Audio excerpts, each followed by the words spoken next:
तो last colligative property osmotic pressure. अब osmotic pressure पढ़ने से पहले हमें ये समझना है कि ऑस्मोसिस क्या होता है और सेमी परमिएबल मेम्ब्रेन क्या होता है। ठीक है, सेमी परमिएबल मेम्ब्रेन मतलब एक ऐसा मेम्ब्रेन जो सिर्फ सॉल्वेंट के मॉलिक्यूल्स को अलाउ करेगा पास होने के लिए और सोल्यूट को अलाउ नहीं करेगा। ठीक है, फॉर एग्जांपल समझो ये कंटेनर है, यहाँ पे मैंने एक सेमी परमिएबल मेम्ब्रेन प्लेस कर दिया। ठीक है, ये एक सेमी परमिएबल मेम्ब्रेन है। इस तरफ क्या है, इस तरफ सॉल्वेंट है और उसके अंदर है सोल्यूट के पार्टिकल्स।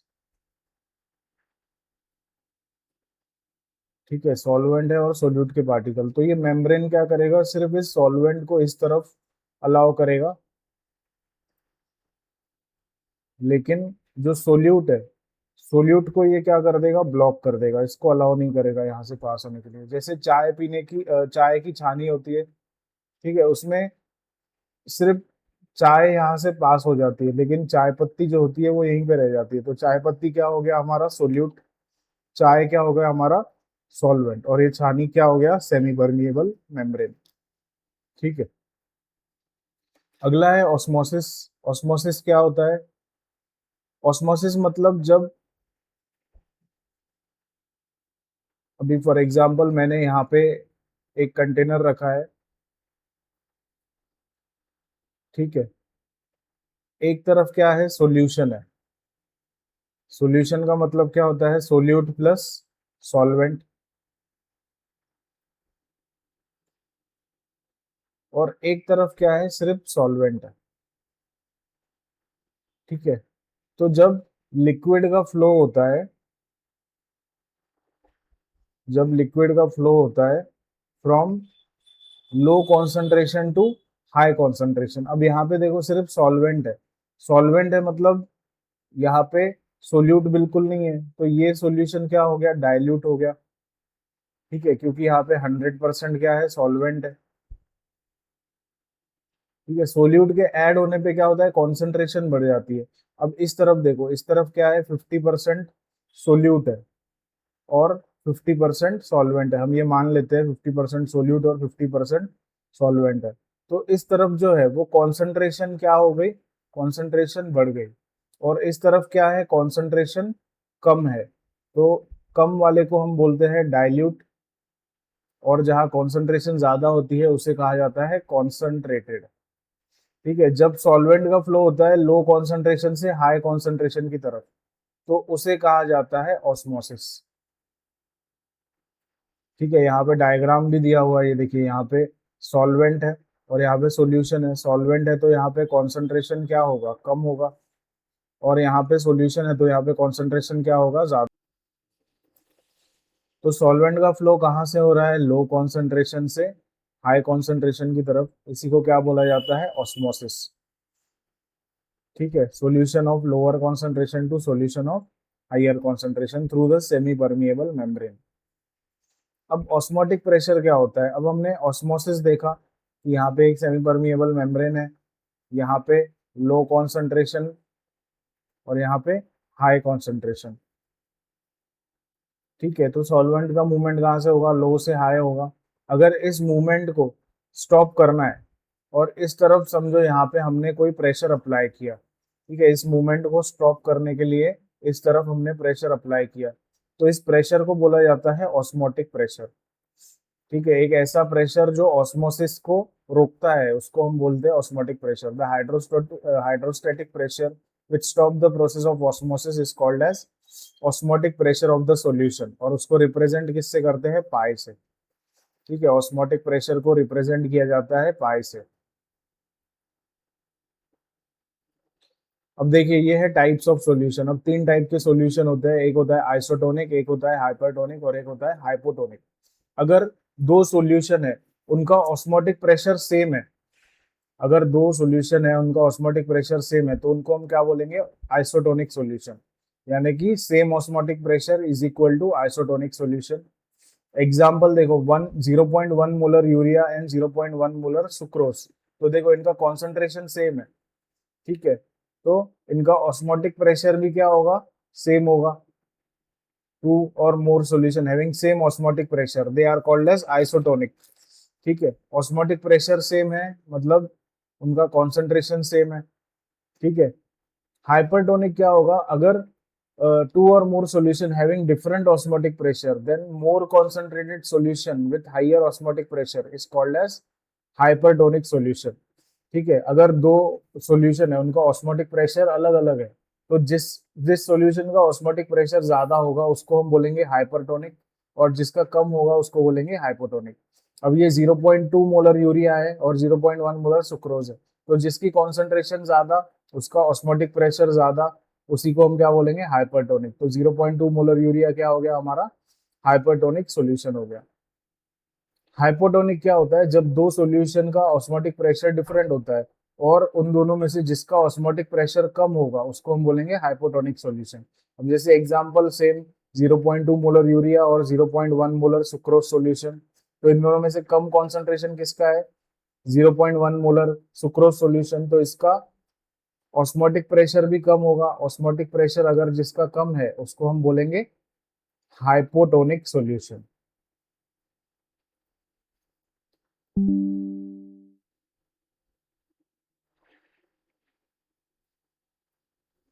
अब देखिए रिलेशन क्या होता है ऑस्मोटिक प्रेशर और कॉन्सेंट्रेशन ऑफ सॉल्यूशन में, pi is equal to C R T. अब ये जो सी आर टी है, सी क्या हो गया हमारा, सी हो गया मोलैरिटी। ठीक है, मोलैरिटी का फॉर्मूला क्या होता है, number of moles of solute upon volume of solution in litre. R क्या होता है, गैस कांस्टेंट, यहाँ पे हमें 0.0831 ये वैल्यू ही लेना है, हमेशा आर का वैल्यू हमें यही लेना है। ठीक है, टी क्या हो जाएगा हमारा, टी हो जाएगा टेम्परेचर इन केल्विन। अब यहाँ पे सी क्या हो गया, कॉन्सेंट्रेशन या फिर molarity, N2 number of moles of solute, और V हो गया volume of solution in litre. तो number of moles of solute upon volume of solution in litre into R into T, ये किसका फॉर्मूला हो गया हमारा, ऑस्मोटिक प्रेशर का। ठीक है, इसको फर्दर हम और इलेबोरेट कर सकते हैं इस फॉर्मूला को।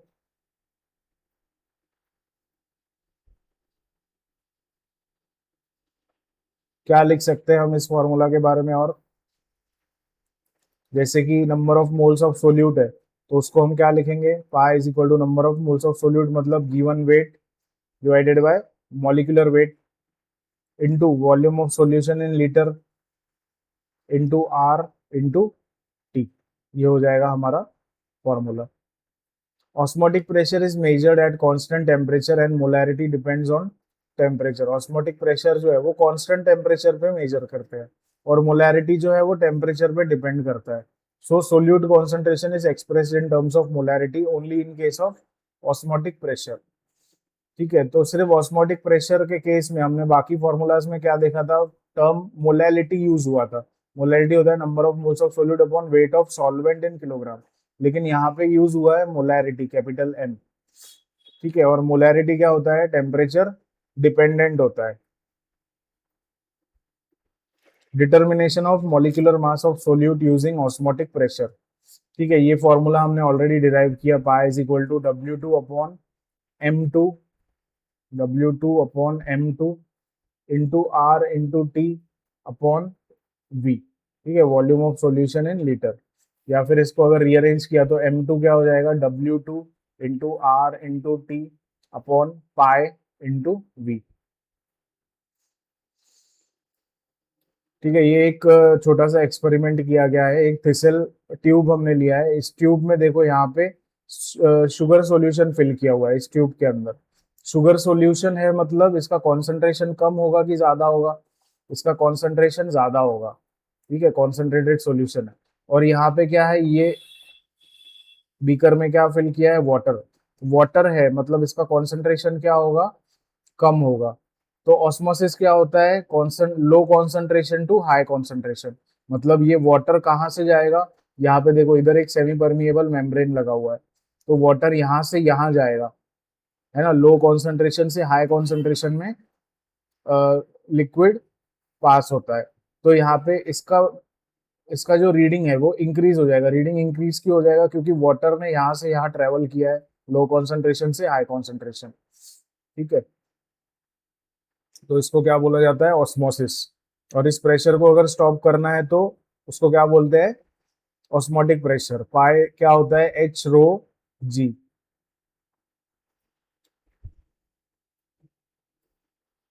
देखो एक दूसरा फिनोमिनन है जिसको बोला जाता है रिवर्स ऑस्मोसिस। रिवर्स ऑस्मोसिस भी हमने समझ लिया है। ऑस्मोटिक प्रेशर को ही रिवर्स ऑस्मोसिस बोलते हैं। अब देखिए फ्रेश वाटर है, यहाँ से लिक्विड कहाँ से कहाँ पास करेगा? फ्रेश वाटर से सॉल्ट वाटर इधर, इसको बोलेंगे हम ऑस्मोसिस। ठीक है, इस प्रोसेस को बोलते हैं ऑस्मोसिस। अब इस ऑस्मोसिस को स्टॉप करना है तो यहाँ से मुझे प्रेशर अप्लाई करना पड़ेगा। ठीक है, इस तरफ से मुझे प्रेशर अप्लाई करना पड़ेगा इधर। तो इस ऑस्मोसिस को स्टॉप करने के लिए जो मैं प्रेशर अप्लाई करूंगा उसको बोलेंगे ऑस्मोटिक प्रेशर। और उसी को क्या बोलते हैं? Reverse osmosis. तो रिवर्स ऑस्मोसिस कब पॉसिबल है?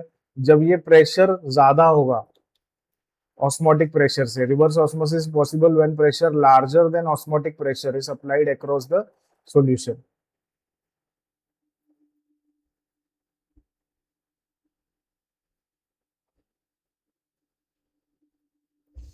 देखिए ये क्वेश्चन सॉल्व करना है। What is the molar mass of solute of solution prepared by dissolving 0 point.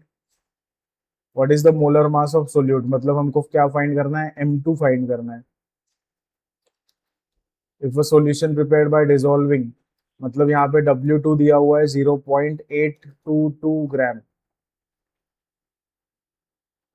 यहाँ पे वॉल्यूम दिया हुआ है 300। एस ऑस्मोटिक प्रेशर पाए दिया हुआ है 149। ऑफ एच जी दिया है तो इसको क्या करेंगे हम? टॉर में कन्वर्ट करेंगे। टेम्परेचर दिया है 298, तो इसको पाए को टॉर में कन्वर्ट करने के लिए क्या करना पड़ेगा? 760 से डिवाइड करना पड़ेगा, तो ये टॉर में आ जाएगा हमारा आंसर। ठीक है, try to solve this question. हमारे पास इसका फॉर्मूला भी है। क्या है formula? Pi is equal to C R T. Pi is equal to C R T में हमारे पास सी जो होता है वो होता है मोलैरिटी, आर होता है गैस कांस्टेंट, उसका वैल्यू हमें पता है ऑलरेडी।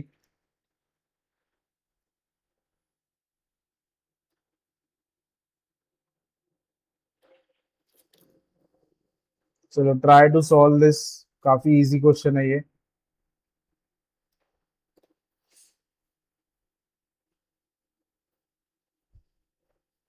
देखो फॉर्मूला लिख देता हूँ मैं। Pi is equal to C R T. तो सी होता है मोलैरिटी। मोलैरिटी क्या होता है? Given weight upon molecular weight into volume of solution in litre into R into T. ठीक है, हमको M2 फाइंड करना है तो ये क्या हो जाएगा? W2 into R into T divided by pi into V. तो W2 का वैल्यू कितना दिया हुआ है? 0.822। गैस कांस्टेंट हम कितना लेंगे? 0.0831। इंटू टेम्परेचर हम कितना लेंगे? टेम्परेचर 298 केल्विन दिया हुआ है, डिवाइडेड बाय पाई। पाई का वैल्यू कितना है? 149 अपॉन 760। ठीक है, 149 divided by 760 into volume. Volume दिया है 300। ठीक है, इसको सॉल्व करिए, क्या आंसर आ रहा है M2 का? Find out.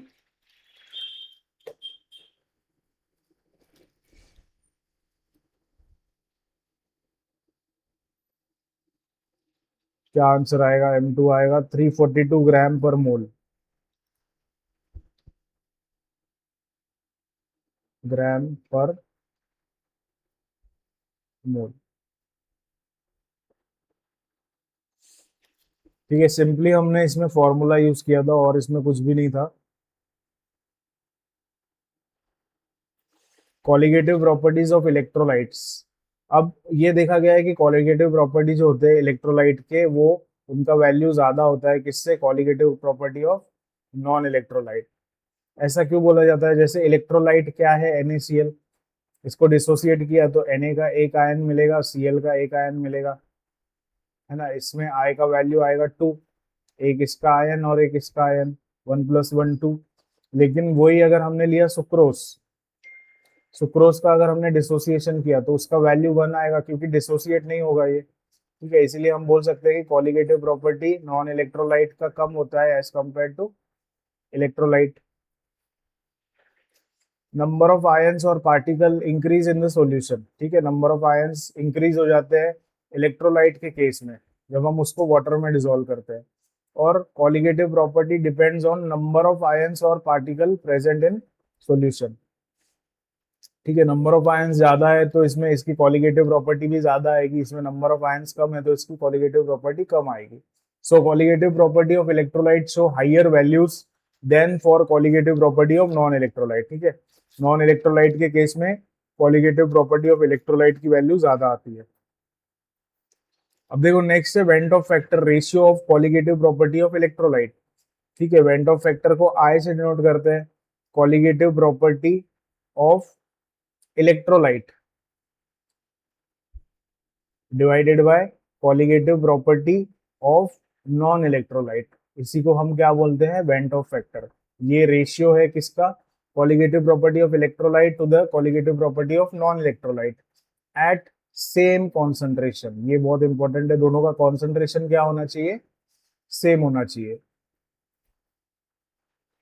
तो आई के और भी फॉर्मूलाज है, जैसे अगर फ्रीजिंग पॉइंट के टर्म्स में लिखे तो T F upon T F not, boiling के टर्म्स में लिखे तो TB upon TB not, lowering of vapour pressure के टर्म्स में लिखे तो delta P upon delta P not, और ऑस्मोटिक प्रेशर के टर्म्स में लिखे तो पाई अपॉन पाई नॉट। ठीक है, theoretical value divided by observed value. अब expression of colligative property of electrolyte, जब भी हम इलेक्ट्रोलाइट का फॉर्मूला लिखेंगे तो डेल्टा पी ये क्या है, lowering of vapour pressure upon P nought is equal to क्या होता है, काई टू। तो इस फॉर्मूला में सिर्फ क्या हो जाएगा, अभी delta P is equal to I, ये टर्म इंट्रोड्यूस हो जाएगा, into chi two into P one not. ठीक है, बाकी के फॉर्मूलाज में भी देखो टीबी, टीबी क्या होता है, केबी इंटू एम, तो केबी इंटू एम तो है, उसके साथ साथ क्या ऐड हो गया, आई का टर्म ऐड हो गया। ये सिर्फ इलेक्ट्रोलाइट्स के लिए होगा क्योंकि वो डिसोसिएट करते हैं। डेल्टा टी एफ फ्रीजिंग के फॉर्मूला में क्या होता है, यहाँ पे फ्रीजिंग का फॉर्मूला यहाँ पे गलत दिया हुआ है, ये ऑस्मोटिक प्रेशर का फॉर्मूला दिया है। ठीक है, pi is equal to i into C into R into T, ये हो जाएगा ऑस्मोटिक प्रेशर। और फ्रीजिंग का क्या हो जाएगा, delta T F is equal to i into K F into M, मतलब यहाँ पे मोलैलिटी है और इधर जो है वो मोलैरिटी है। तो ये वेंट ऑफ फैक्टर हर एक फॉर्मूला में इंट्रोड्यूस हो जाता है। ये हमने चार फॉर्मूलाज ऑलरेडी पढ़े थे, चारों कॉरिगेटिव प्रॉपर्टी के। डिफरेंस क्या है, सिर्फ हमने आई का टर्म इंट्रोड्यूस किया है हर एक फॉर्मूला में। ये आई क्या होता है, वेंट ऑफ फैक्टर, मतलब हमने अगर इलेक्ट्रोलाइट्स यूज किए तो उनका डिसोसिएशन होगा और उनके डिसोसिएशन की कुछ वैल्यू आएगी जो कि होगी आई। ठीक है, अब relation between went Hoff factor and degree of dissociation. Degree of dissociation में और वेंट ऑफ फैक्टर में क्या रिलेशन है, आई क्या होता है, actual moles of particles in solution after dissociation divided by initial moles of reactant. मतलब अगर NaCl की बात करें तो ये कैसे डिसोसिएट होगा, Na प्लस और Cl माइनस में। ठीक है, तो पहले कितने मोल्स थे, 1, बाद में कितने हो गए, 1 plus 1 is equal to 2। Initial moles 1 है, आफ्टर डिसोसिएशन 2 है। तो अल्फा का फॉर्मूला क्या होता है, आई माइनस 1 अपॉन एन माइनस 1। ठीक है, ये अल्फा हो गया हमारा डिग्री ऑफ डिसोसिएशन, एन हो गया sum of moles of ions obtained after dissociation. ठीक है, आफ्टर डिसोसिएशन कितने मिले हमको, 2, तो 2 मतलब क्या हो गया, एन। और आई होता है हमारा वेंट ऑफ फैक्टर। ठीक है, जैसे फॉर्मिक एसिड देखो यहाँ पे कैसे ब्रेक हो रहा है, HCOOH कैसे ब्रेक हो रहा है, HCO और H प्लस में। तो इसका एक और इसका एक मोल हो गए 2 मोल। तो N की वैल्यू हम यहाँ पे 2 पुट करेंगे।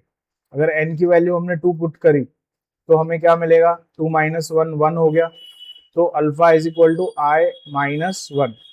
ठीक है, तो आई इज इक्वल टू क्या हो जाएगा, 1।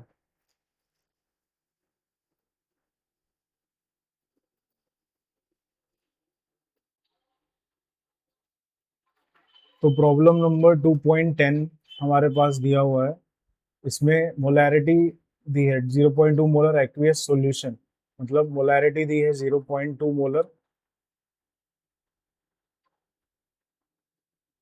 Freezes at -0.680 degree Celsius. तो ये किसकी वैल्यू है, ये है डेल्टा टी एफ, क्योंकि ये फ्रीजेस वर्ड दिया है, डेल्टा टी एफ आएगा कितना, -0.680। ठीक है, और क्या दिया हुआ है, कैलकुलेट वेंट ऑफ फैक्टर, मतलब के एफ हमको फाइंड करना है, and osmotic pressure of solution, went Hoff factor और ऑस्मोटिक प्रेशर भी हमको फाइंड करना है, मतलब पाए भी हमको फाइंड करना है। के एफ का वैल्यू दिया हुआ है 1.86। ठीक है, तो ये डेल्टा टी एफ का वैल्यू दिया रहता है, ये हमेशा delta T not T F not रहता है। ठीक है, तो फर्स्ट हम कैलकुलेट करेंगे डेल्टा टी एफ नॉट, क्या होता है इसका फॉर्मूला, के एफ इंटू एम। तो के एफ का वैल्यू दिया है 1.86 और एम का वैल्यू दिया है 0.2। तो डेल्टा टी एफ नॉट कितना आएगा, इन दोनों का मल्टीप्लीकेशन आएगा 0.372 केल्विन। अब हमने ये वेंट ऑफ फैक्टर फाइंड किया है, वेंट ऑफ फैक्टर का फॉर्मूला क्या होता है, हमने ये फॉर्मूला स्टडी किया है, van't Hoff factor i is equal to क्या होता है, delta T F upon T F nought, delta T F nought. ठीक है, डेल्टा टी एफ का वैल्यू कितना दिया हुआ है, ये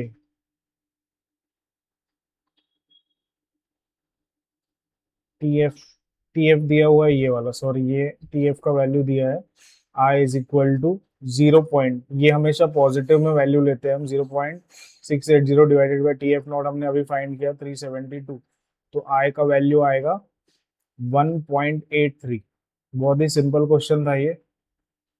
ठीक है, हमें ये फॉर्मूला याद रखना है, I is equal to delta T F upon delta T F not. तो जो क्वेश्चन में दिया हुआ था वो डेल्टा टी एफ का वैल्यू था, और हमने डेल्टा टी एफ नॉट हमने फाइंड किया, दोनों को डिवाइड किया तो हमको क्या मिल गया, आई का वैल्यू।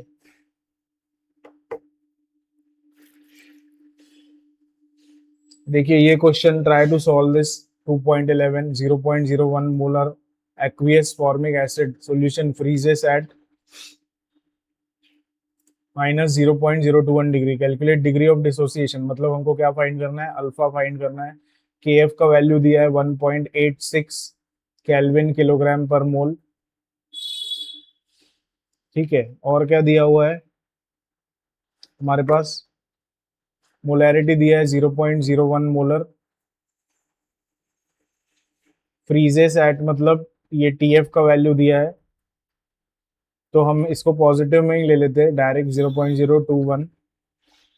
ठीक है, फॉर्मिक एसिड कैसे डिसोसिएट होता है, HCOH, मतलब इसका डिसोसिएशन किया तो क्या मिलता है, HCOO minus plus H plus. ठीक है, ये इसका 1 मोल, इसका 1 मोल, मतलब 2 मोल्स।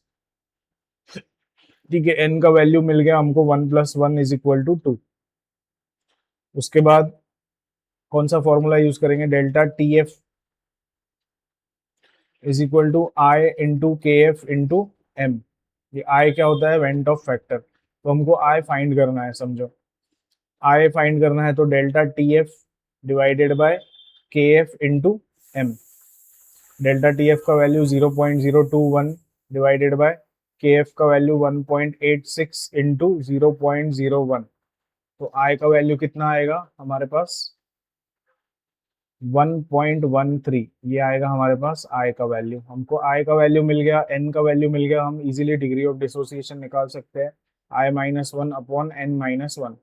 तो आई का वैल्यू है 1.13 -1, एन का वैल्यू है 2 - 1, तो 2 - 1 तो 1 ही होता है, तो ये कितना आएगा 0.13 अल्फा इज इक्वल टू 0.13। ठीक है, ये भी काफी इजी क्वेश्चन है। देखिए 2.12 3.4 ग्राम ऑफ CaCl2, मतलब ये क्या दिया हुआ है, 3.4 ग्राम, ये हमको W2 दिया हुआ है, W2 is equal to 3.4 gram. CaCl2, इसका मॉलिक्यूलर मास कैसे फाइंड करेंगे, 40 प्लस Cl का होता है 35.5 इंटू 2, ये हो गया 71। तो इसका मॉलिक्यूलर मास मतलब M2 कितना होगा, 111। ठीक है, W2 मिल गया, M2 मिल गया। पाई का फॉर्मूला क्या होता है, CRT, या फिर pi is equal to W2 upon M2 into V into R into T। R हमेशा हम क्या लेते हैं, 0.0831। तो W2 कितना है, 3.4 इंटू R 0.0831 इंटू टेम्परेचर कितना गिवन है, 300 डिवाइडेड बाय M2। M2 हमने फाइंड किया 111 मल्टीप्लाई बाय V। वॉल्यूम कितना दिया हुआ है, 2.5 लीटर। ठीक है, ये हमको सिंपल कैलकुलेशन करना है। इसका आंसर आ जाएगा 0.745 एटमॉस्फेयर।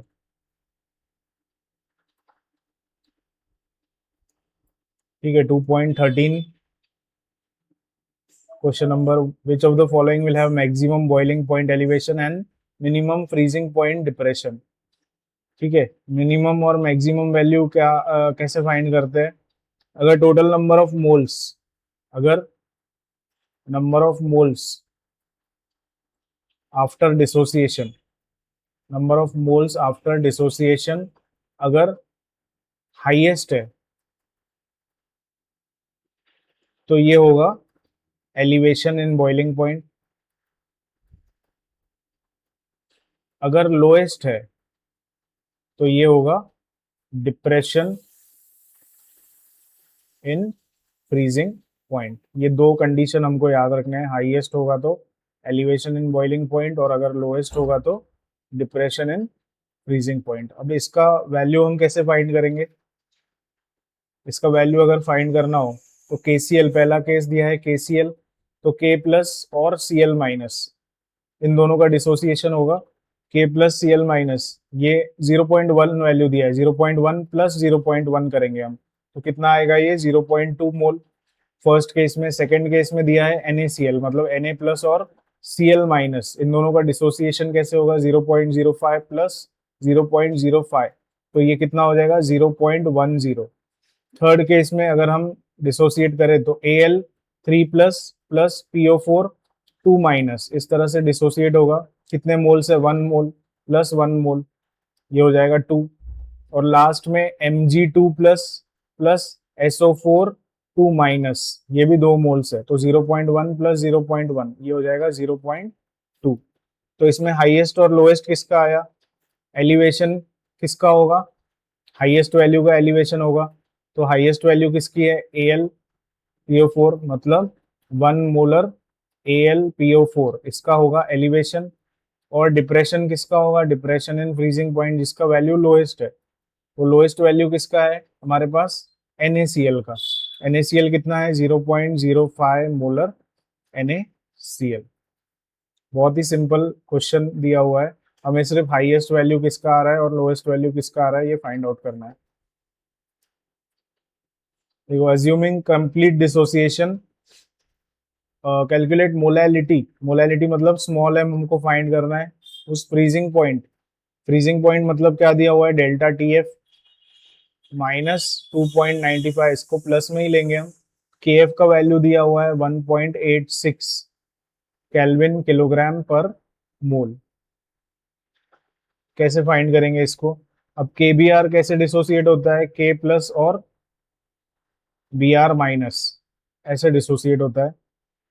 तो इसमें I का वैल्यू कितना आएगा, number of moles after dissociation कितने हैं, 1 प्लस 1 2, बिफोर डिसोसिएशन कितने थे 1, तो I का वैल्यू आएगा 2। ठीक है, तो delta TF is equal to I into KF into M। Delta TF हमको फाइंड करना है, हमें फाइंड करना है मोलैलिटी। मोलैलिटी क्या हो जाएगा, delta TF divided by I into KF। तो डेल्टा TF का वैल्यू कितना दिया हुआ है, डेल्टा TF दिया है 2.95 डिवाइडेड बाय I का वैल्यू कितना दिया है 2 इंटू KF का वैल्यू दिया हुआ है 1.86। तो ये सॉल्व करने के बाद हमारे पास मोलैलिटी आ जाएगा 0.793 मोल पर केजी। ठीक है, ये सारे क्वेश्चंस बहुत ही सिंपल है, सिर्फ हमको फॉर्मूला पता होना चाहिए। तो this was the last question of this chapter. In the next class we will start ionic equilibrium.